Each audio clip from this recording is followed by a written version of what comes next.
segurança nacional e limita esse tema apenas à questão das fronteiras e do inimigo externo, e começa a atacar a questão, por exemplo, das riquezas naturais que estão saindo, eu acho que o senhor está sofismando, porque, na realidade, não compete ao Exército ficar cuidando se missionário está tirando nióbio ou coisa desse tipo. Eu acho que o senhor está sofismando na medida que o senhor está saindo do eixo central da questão que, no fundo, a doutrina da segurança nacional criou um Estado juridicamente discricionário. E o senhor começa a pegar coisinhas pequenininhas e fazer um discurso grandão em cima disso aí. Eu quero só o direito de responder. Sim, antes que o senhor... Não, eu ainda nem comecei a responder. Queria completar. Depois o senhor fala, senão... Aí sim, passa a ser discricionário. Senhor Simval, não são coisas pequenininhas não, senhor Simval. Primeiro que eu não fugi de... Eu pensei que o senhor estava falando disso. Fugi de nada. Não fugi de nada, nem tenho esse hábito. Eu vou dizer ao senhor, aos senhores e ao telespectador exatamente o que eu penso. Aliás, direi com a maior clareza possível. Tenho absoluta convicção das minhas teses. Não é minha natureza ficar fazendo o que o senhor disse, não. Só lembrar que isso não é coisinha pequena, não. Não está indo embora coisinha pequena. São milhões de toneladas de minério que vão embora para o exterior. É um dessangramento da nação. Um minutinho, não é nada pequeno. São milhões de dólares. Bom, bilhões. Agora voltemos para a questão. Eu não sabia que o senhor estava se referindo ao Estado discricionário. Não era isso. Não ficou claro para mim, nem para o almirante que está aqui. Conversamos no intervalo, eu não entendi isso. Agora que o senhor disse que é isso, muito bem. Não há ironia nenhuma, não, senhor Silva. Estou falando exatamente o que eu penso. Vamos lá.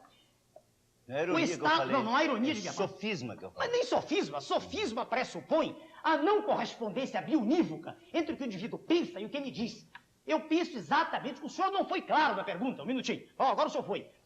O Estado militar, nas suas posições discricionárias que assumiu, e nós nos lembramos todos, eu nem tinha nenhuma atividade política, eu, como cidadão, nunca tive nenhum problema naquela época, nunca. Eu dava aula, era médico, nunca tive problemas. Como, aliás, a grande maioria da população não teve problemas. Quem tinha problema era a imprensa. A imprensa estava manietada, amordaçada. Aí, sem dúvida.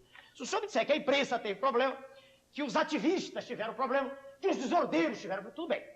Certo? Sem dúvida que houve. Agora, se o senhor perguntar se eu me pautei nisso, não, porque eu nem conheço isso.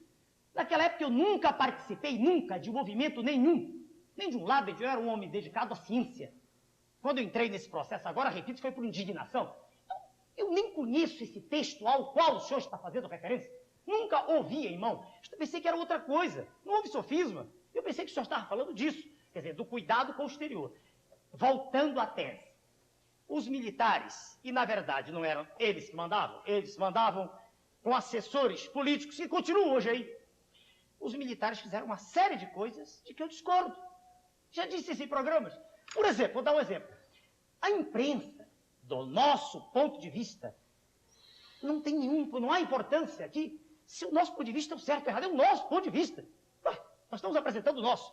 A imprensa deve ter a liberdade de ir a todos os escaninhos do poder e ver o que está se passando. Sem dúvida. E o senhor sabe por que eu digo isso? É por amor, não é por nada. É porque não há nenhum outro órgão, nenhuma outra instituição que consiga fazê-lo. Nenhum partido político, nenhum, tem uma estrutura montada no país que lhe permita ter acesso ao que está se passando. Só a imprensa pode. Então foi o primeiro erro. Erro grave.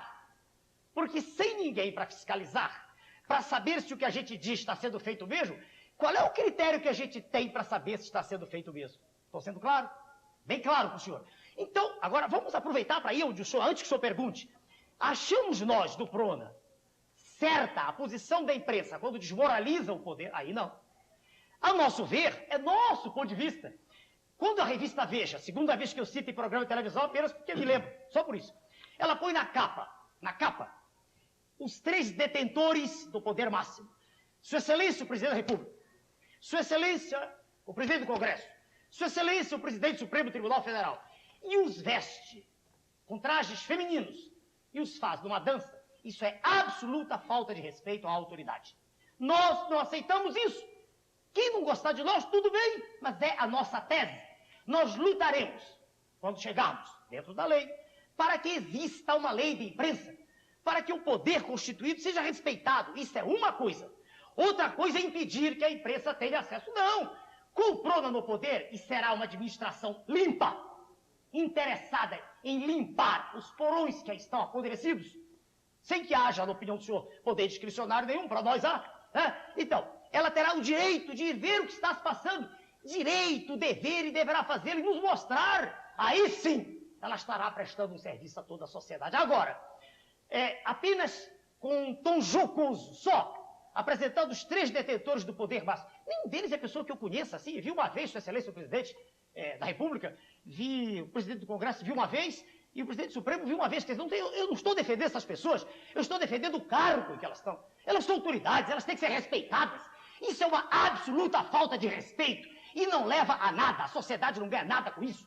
Eu não conheço nenhuma vantagem, e os senhores estão à vontade para mostrar uma, algo que seja ganho pela sociedade.